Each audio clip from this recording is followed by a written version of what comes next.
Congressman Doug Collins represents the state of Georgia and is leading the president's recount effort in that state. Congressman, good to have you here tonight. Hey, Martha, it's good to see you. So here's, some of this, these rule changes, they were put through, right? They were accepted by the legislature in the state of Georgia. So is this just sort of politics that you have to be really good at this stuff in order to figure out how to fine tune it to help your side? And I just want to remind everybody that Mark Elias, who was working on all these lawsuits, is the same lawyer who was in connection to the Steele dossier in terms of getting that rolling.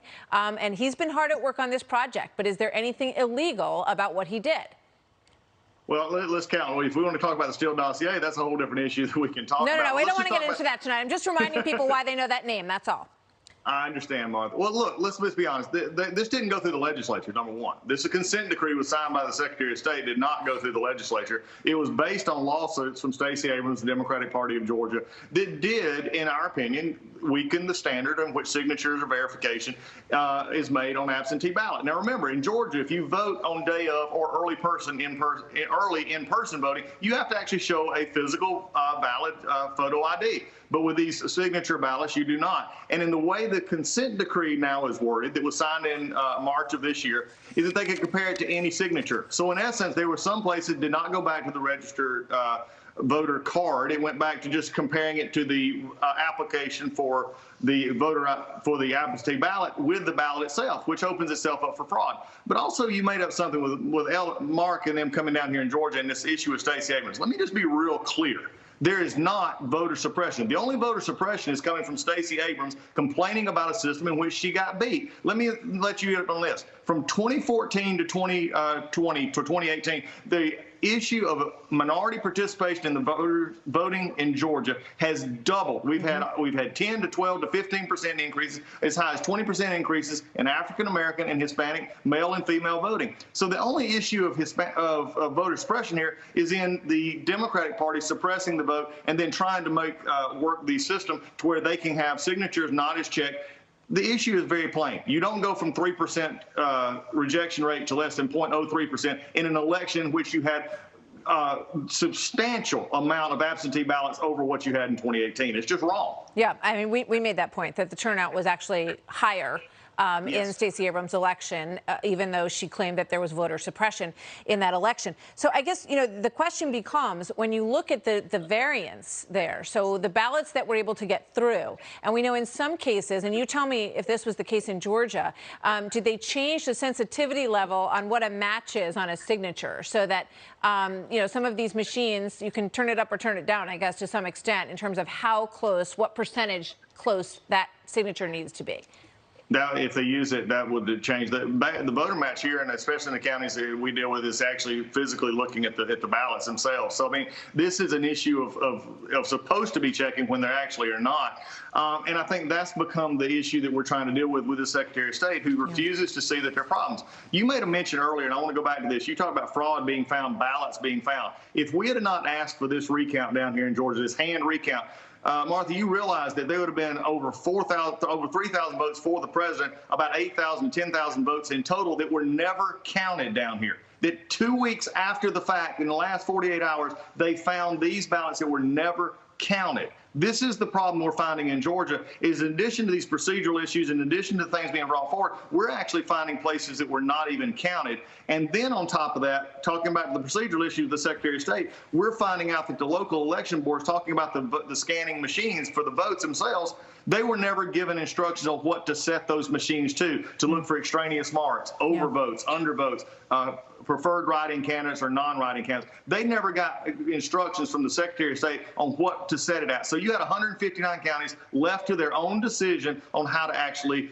set their machines. Yeah, I mean, I think all of this is so eye-opening in kind of a gut-wrenching way for Americans all across the country when you learn how willy-nilly some of these processes are across the country. They're different in every single state. There isn't a federal standard by which we vote in this country. And no matter what happens, I think it's a huge eye-opener in terms of how all of this works behind the scenes. You said back on November 9th, we are confident that we will find evidence of improperly harvested ballots and other irregularities that will prove that President Trump won Georgia. Do you still stand by that today on November 19th? Are you going to prove that?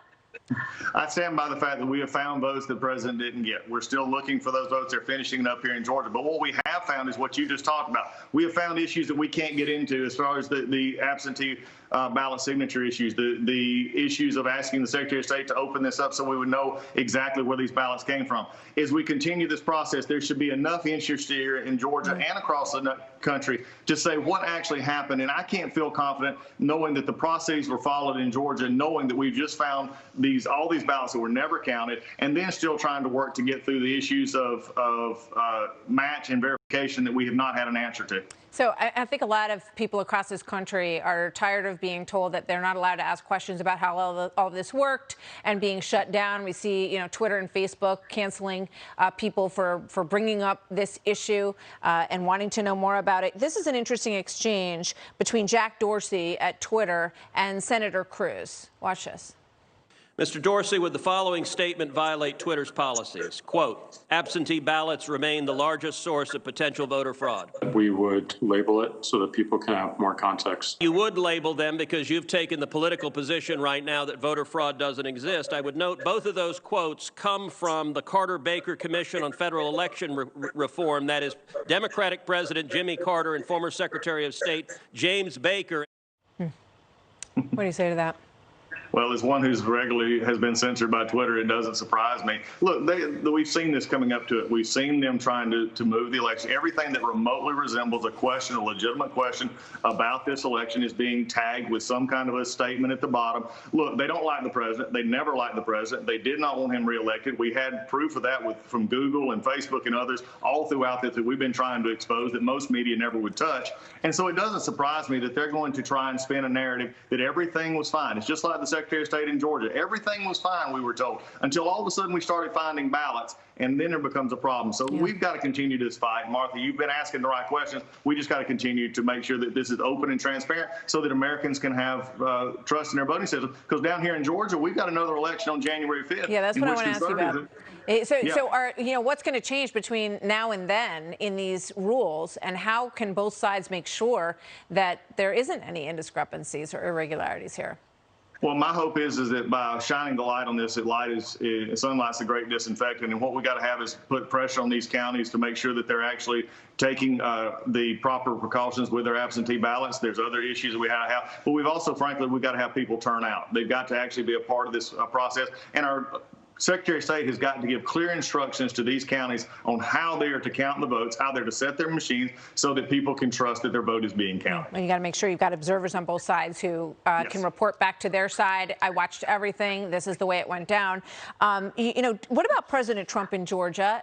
Do you believe that he's going to come down there and campaign for these candidates? And if he doesn't, do you think that they have a shot? I think that he gets through with making sure that his election was taken care of. I think you will see the president do everything he can. He's always been a supporter of the party. He's always been a supporter of these candidates. And he also understands the very real nature of what's at stake here. This is a Chuck Schumer majority in the Senate. If these Republicans, David Perdue and Kelly Loeffler, are not reelected, I support them. They need to be reelected because, look, we've got a real choice down here. You got David Perdue and Kelly Loeffler, who represent a conservative majority in Georgia in this country, or you got Ossoff and Warnock, who actually said that you couldn't serve God in the military. There's a problem in this election down here. People have got to see through it. And unfortunately, right now, we're having to deal with the mechanics of the election instead of what's going to happen on January 5th. Yeah. You've got 8 out of 10 donors for the Democrat candidates coming from out of state. So money flowing in from everywhere for those races. Congressman Collins, thank you very much. Thanks for being here tonight. Thanks, Mark. Take care.